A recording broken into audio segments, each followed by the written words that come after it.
اگلا سوال ہے علی بھائی، اہل تشیع کی بک اصول الکافی میں واضح لکھا ہے کہ اسلام کی بنیاد 5 چیزوں پر ہے.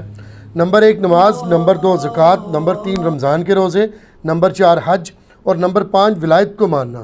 جبکہ علی بھائی کا دعویٰ ہے کہ اہل تشیع ولایت یعنی عقیدہ امامت کا انکار کرنے والے کو مسلمان سمجھتے ہیں. یہ کیسے ہو سکتا ہے کہ جو آدمی اسلام کے ایک بنیادی رکن کا انکار کر دے تو بھی ان کے نزدیک مسلمان ہی رہے؟ نہیں، یہ تو سوال پہلے تو اہل تشیع سے پوچھنا چاہیے. بڑا لاجیکل کوسچن ہے کہ اگر وہ اسلام کی بنیاد ہے اور کوئی اس کا انکار کر دیتا ہے تو وہ کافر کیسے ہو جائے گا، مسلمان کیسے رہ جائے گا؟ تو اگر اس کو مسلمان مان رہے ہیں تو اس کا مطلب ہے کہ پھر بنیادی عقیدہ نہیں رہے گا. جی ٹھیک ہو گیا. بنیاد اگر غلام احمد قادیانی کو کوئی دجال اور جھوٹا سمجھتا ہے اس کے باوجود وہ مسلمان ہے تو پھر غلام احمد قادیانی نبی نہیں ہو سکتا. صحیح. کیونکہ اگر وہ نبی ہے تو اس کو نہ ماننا کفر ہو جائے گا. یہی میں قادیانیوں سے کہتا ہوں نا. وہ کہتے ہیں آپ ہمیں کافر کیوں کہتے ہو؟ میں کہتا ہوں اس لیے کہ آپ مجھے کافر سمجھتے ہو. آپ مجھے کافر کہنا چھوڑ دو، میں آپ کو چھوڑ دوں گا. یہ اتنی بڑی انجینئرنگ ہے جس کے لیے اتنا جگرا چاہیے. وہ بڑے لوگ او جو علی بھائی کہہ رہے ہیں کہ وہ اگر مجھے مسلمان سمجھے، وہ سر وہ مجھے نہیں کہہ سکتے، کبھی بھی نہیں کہہ سکتے. یہ تو اسی طریقے سے جو اللہ تعالیٰ نے کرسچنس کے بارے میں بات کی ہے نا کہ تم کہتے ہو کہ حضرت عیسیٰ علیہ السلام اللہ کے بیٹے ہیں، تو اللہ کے نزدیک تو عیسیٰ کی مثال آدم کی سی ہے. آدم کی کو بھی تو اللہ نے بغیر باپ کے پیدا کیا تھا، بلکہ بغیر ماں کے. اس کو تو تم بھی اللہ کا بندہ مان رہے ہو. تو عیسیٰ اگر بغیر باپ کے پیدا ہوا ہے تو وہ خدا کیسے ہو گیا؟ ماں تو اس کی ہے نا. اگر خدائی کا دعویٰ دیکھا جائے تو آدم تو بڑا باپ بنتا ہے. یہ علم الکلام والا پھکی والا جواب، اینٹی وینم والا. یہ بھی اینٹی وینم ہے کہ اگر کوئی قادیانی مجھے یہ کہے کہ علی بھائی غلام احمد قادیانی کو پیغمبر مانے بغیر بھی مسلمان ہے، تو اس کا منطقی انجام یہ ہے کہ غلام احمد قادیانی نبی نہیں ہے. کیونکہ جو نبی ہوتا ہے اس کو مانے بغیر بھی اگر کوئی مسلمان رہے تو وہ نبی نہیں ہے یا وہ مسلمان نہیں ہے. اگر کوئی شخص کہے کہ میں سارے پیغمبروں کو مانتا ہوں، صرف حضرت موسیٰ کا انکار کرتا ہوں، تو ہم مسلمان سمجھیں گے اسے؟ نہیں. کیوں؟ اس لیے کہ پیغمبر کا انکار کرنے والا تو مسلمان، چاہے وہ ہمارا نبی ہو یا کوئی اور نبی ہو. صحیح. تو اگر کوئی کہتا ہے جی غلام احمد قادیانی کو نبی مانے بغیر بھی آپ مسلمان ہیں، تو اٹ مینس کہ آپ نے مان لیا کہ غلام احمد قادیانی نبی نہیں ہے. جی. تو وہ یہاں آئے تھے 7-8 سال پہلے کچھ بھائی، وہ کہتے ہیں ہم لکھوا کے لا دیتے ہیں آپ کو، آج تک نہیں واپس آئے. اس وقت تو کہہ رہے تھے ہم آپ کو مسلمان سمجھتے ہیں. میں نے کہا نا، یہ نہ بڑے کام کیے. لا اقسم بہذا البلد وانت حل بہذا البلد، لا اقسم بہذا، لا اقسم بیوم القیامہ. اللہ بھی نہ بہت کرتا ہے قرآن میں. اس کا لفظی ترجمہ پتہ کیا ہے؟ لا اقسم بیوم القیامہ، میں قیامت کے دن کی قسم نہیں کھاتا. لیکن جب آپ ترجمہ دیکھیں گے نا تو ملے گا آپ کو میں قیامت کے دن کی قسم کھاتا ہوں. حالانکہ سٹارٹ تو لا سے ہو رہا ہے. یہ لا کافروں کا رد ہو رہا ہے جو قیامت کے منکر تھے. اللہ نے ان کو کہا لا، نہیں، غلط ہو، اقسم بیوم القیامہ. سبحان. حالانکہ کٹھی لکھی ہوئی ہے لیکن یہ لا وہی ہے جو میں کہتا ہوں نا. یہ وہ ہے، یہ اللہ کی سنت پہ عمل کر رہا ہوں نا، ایسا نہیں ہے. اب آ جائیں آپ شیعہ کی طرف. شیعہ کا عقیدہ امامت میرا کلپ چڑھ چکا ہے. اس میں الحمدللہ جس طریقے سے میں نے کھول کے چیزیں بیان کی ہیں اور بالکل جس کو کہتے ہیں نا وہ معاملے کو اس کی جڑ سے پکڑا ہے، وہ آپ کلپ دیکھ لیں. باقی یہ جو آپ نے روایت اصول الکافی کی پیش کی ہے، یہ روایت اصول الکافی کا جو چیپٹر ہے نا کتاب الکفر والایمان، اصول الکافی آپ سمجھ لیں اسی طریقے سے ہے جیسے اہل سنت کے ہاں صحیح البخاری ہے.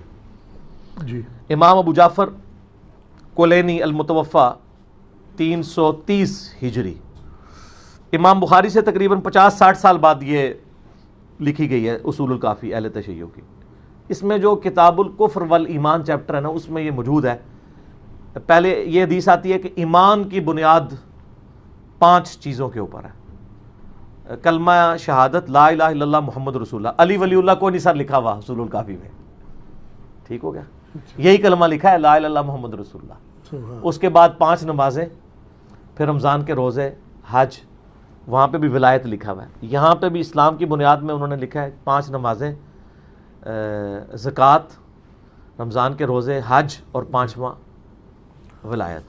اب جو غالب ہوئے ہیں نا وہ اس کو بنیاد بنا کر نا کہتے ہیں کہ جی اس سے ثابت ہوا کہ جو ولایت کو نہیں مانتا وہ تو کافر ہے. اچھا، اور وہ کہتے ہیں یہ حدیث اس چیز کا ثبوت ہے.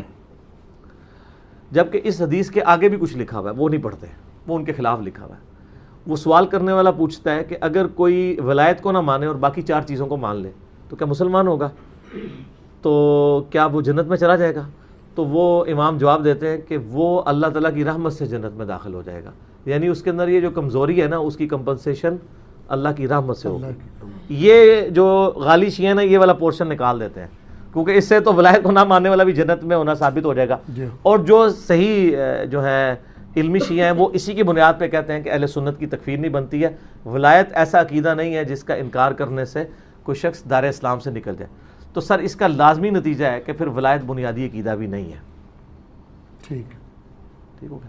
اور یہ معاملہ ان کا اس وقت تو ضرور چلتا تھا جب ان کے پاس زندہ حالت میں کوئی نہ کوئی یعنی سکسیسر وہ جس کو کہتے ہیں موجود تھا، لیکن جب سکسیسر ختم ہو گئے اور 3 صدی ہجری میں امام محمد مہدی کے بارے میں انہوں نے یہ عقیدہ کلیم کیا کہ وہ تو غیابت میں چلے گئے ہیں اور غار میں وہ جا کے چھپ گئے ہیں اور وہ جا کے قرب قیامت میں نکلیں گے، تو پریکٹیکلی تو اب ایسے امام کا مجھے کیا فائدہ جو پچھلے آلموسٹ 1100 سال سے غار میں چھپا بیٹھا ہے، اور کس غار میں ہے، کیسے میں کانٹیکٹ کروں، نہ میں اسے واٹس ایپ کر سکتا ہوں، نہ میں اس کے ساتھ کوئی وائس میسیجنگ کر کے اس سے موجودہ زندگی کے حالات پوچھ سکتا ہوں۔ وہ کہتے ہیں نہیں، اصل میں علماء جو ہے نا وہ ان کی میٹنگ جو ہے نا وہ حالات حاضرہ کے مطابق اجتہاد کرے گی۔ سر یہی اصل دین ہے، یہی دین ہے۔ ختم نبوت نبی الاسلام کے بعد ہو چکی ہے۔